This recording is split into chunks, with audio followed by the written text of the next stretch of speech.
So we have to ask, what is the point of an adaptation? You can throw a lot of answers around, but in the end, the point of an adaptation is to adapt.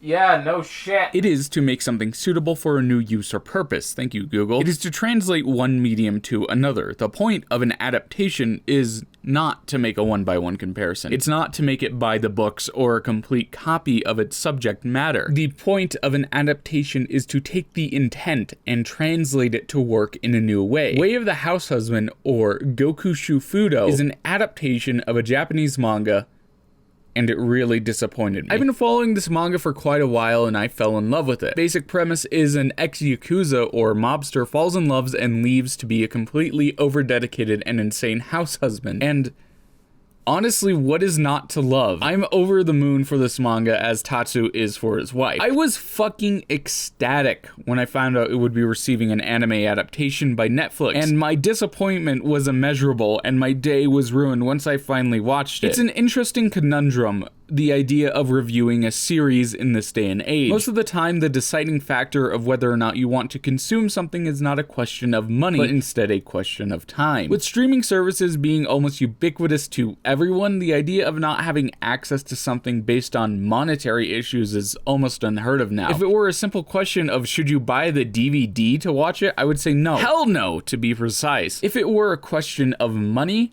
I would tear the show to shreds, but it's not. It's a question of time. So should you spend your free time watching the show? No, because the show is almost nothing more than an advertisement for the manga. You know, in all honesty, the entire series is pretty good, and the anime achieves its goal of being funny and wholesome and is somewhat enjoyable to consume. But these reasons are why I would suggest you read the manga instead of watching the Netflix series. It's interesting how the animation aspect of the show actually affects your enjoyment of it. Because the manga is a series of still images, it doesn't even have voice acting or rough emotional value in it. Instead, it's just a series of still images with words. But those images are still meticulously looked at, drafted on, and given proper composition, giving it a refined sense of emotion. Simply taking these comic panels and turning them into keyframes may have been enough if each frame were given the same amount of attention as a bigger panel would have had, but they weren't. Hell, I even think that just voicing over the comic and posting that would have been great and worth a watch. And that's how highly I think of the voice acting and the manga. But they didn't.